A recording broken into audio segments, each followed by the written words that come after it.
안녕하세요. 요즘 한국 부동산 시장 보면 정말 머리가 아프죠. 어디서는 시장이 식고 있다, 또 어디서는 더 뜨거워진다, 말이 다 다릅니다. 그래서 오늘 이 복잡하게 얽힌 신호들 속에서 진짜 시장은 어떤 모습인지 한번 제대로 파헤쳐 보겠습니다. 그러니까요. 뉴스만 보면 집값이 주춤하는 것 같기도 하고, 또 한편으론 여전히 불안하다는 얘기도 들리고, 대체 뭐가 맞는 말일까요? 지금 한국 주택시장 정말 식고 있는 걸까요? 아니면 오히려 더 뜨거워지고 있는 걸까요? 바로 이게 오늘 우리가 풀어야 할 핵심 질문입니다. 이 시장의 모순, 바로 이거예요. 한쪽을 보면요. 거대한 냉각기가 온 것처럼 보여요. 주택 거래량은 뚝 떨어지고 가격 오르는 기세도 한풀 꺾였거든요. 근데요, 다른 한쪽을 보면 숨겨진 열기가 느껴집니다. 앞으로 집값이 더 오를 거라는 기대감은 오히려 활활 타오르고 있다는 거죠. 아니, 어떻게 이렇게 정반대되는 두 현상이 동시에 일어날 수가 있을까요?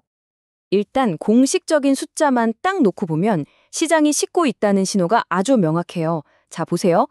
지난 7월에요. 전국 주택 매매 건수가 전월 대비 13%나 줄었고요.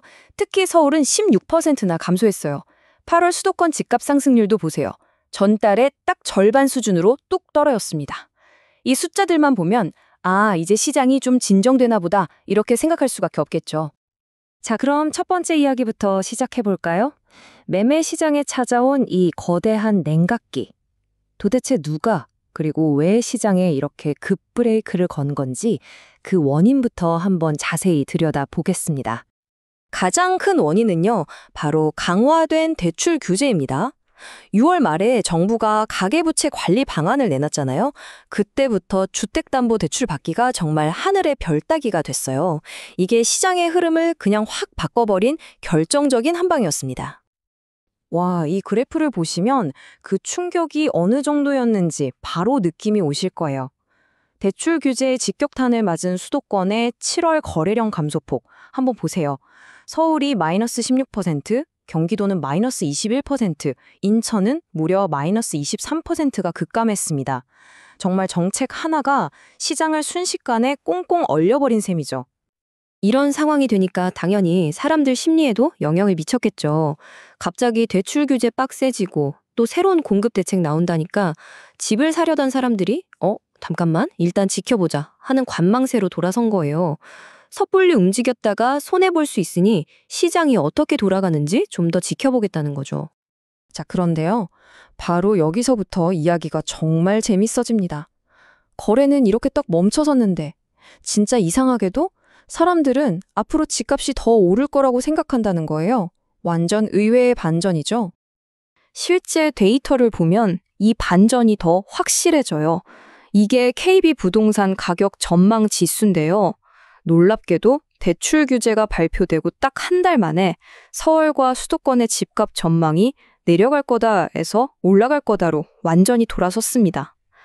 거래는 또 끊겼는데 집값 오를 거란 기대감은 오히려 더 커졌다? 이 아이러니, 대체 왜 이런 걸까요? 이제 그 비밀을 풀기 위해 이야기의 가장 극적인 부분으로 들어가 보겠습니다. 바로 임대차 시장의 대격변. 어쩌면 이건 정책이 불러온 예상치 못한 나비 효과라고 할 수 있겠네요. 자, 이 숫자만 보세요. 63.9%. 이게 무슨 숫자일까요? 이게 바로 지난 7월 전체 임대차 계약 중에서 월세 계약에 차지한 비중입니다. 역대 최고치예요. 이건 그냥 수치가 아니라 우리나라 임대 시장의 판이 근본부터 뒤바뀌고 있다는 아주 강력한 신호입니다. 이 모든 게 마치 도미노처럼 연쇄적으로 일어났어요. 한번 따라가 볼까요? 첫째, 집 사려던 사람들이 대출이 막히니까 그냥 전세 더 살아야겠다 이렇게 되죠? 둘째, 그러니까 갑자기 전세 수요가 폭발하는 거예요. 셋째, 근데 또 여러 규제 때문에 전세 물건 자체는 시장에 잘 안 나와요. 공급이 줄어드는 거죠. 마지막으로 전세 대출마저 받기 어려워지니까 결국 세입자들이 어쩔 수 없이 월세 시장으로 밀려나게 된 겁니다. 이 도넛 차트를 보면 지금 임대 시장의 현실이 한눈에 딱 들어오죠. 7월에 맺어진 계약 3건 중 2건이 월세였다는 거예요. 우리가 익숙했던 전세 중심의 임대 시장이 이제는 월세 중심으로 정말 빠르게 재편되고 있는 겁니다. 근데 세입자들을 옥죄는 압박은 여기서 끝이 아니에요. 수도권 전셋값은 이미 25개월째 쉬지 않고 오르고 있고요. 앞으로 새로 들어올 아파트 물량은 작년에 62% 수준밖에 안 돼요. 설상가상으로 전셋값이 앞으로 더 오를 거라는 전망까지 나오고 있으니 세입자들의 부담은 정말 갈수록 태산입니다. 자, 그럼 이제 시야를 좀 더 넓혀서 더 큰 그림을 한번 보겠습니다. 공급과 수요 문제, 그리고 데이터 속에 숨어있는 시간차의 비밀을 알면 시장을 좀 더 입체적으로 이해할 수 있거든요. 공급 쪽 데이터를 뜯어보면 이게 또 좀 묘해요. 8월에 새로 분양한 아파트 물량은 32%나 줄었어요. 그러니까 새로 짓기 시작하는 집은 줄고 있다는 거죠. 근데요, 동시에 기존에 지어놓고 팔리지 않았던 미분양 아파트 수는 오히려 줄고 있어요. 이게 무슨 말이냐면 시장에 쌓여있던 재고는 팔려 나가는데 미래에 들어올 새 집은 줄어들고 있다는 신호입니다. 여기서 또 한 가지 고개를 갸우뚱하게 만드는 지점이 나옵니다. 아니, 집이 안 팔린다면서요. 근데 왜 주택담보대출 총액은 계속 늘어나는 걸까요? 이것도 시장이 보내는 정말 헷갈리는 신호 중 하나죠. 정답은 바로 시간차에 있습니다. 이 타임라인을 보시면 이해가 쉬우실 거예요. 5월과 6월, 그러니까 대출 규제가 시작되기 전에 막차를 타려는 거래가 엄청 많았어요. 그리고 7월에 규제가 딱 시작되면서 거래가 줄었죠. 그런데 8월에 늘어난 대출 3.9조 원은 7월에 계약한 게 아니라 바로 그 전에 5, 6월에 계약했던 사람들이 이제서야 잔금을 치르면서 실행된 대출인 거예요. 그러니까 지금 우리가 보는 대출 데이터는 한두 달 전에 시장 상황을 보여주고 있는 셈이죠. 자, 이제 마지막으로 정리를 해보겠습니다.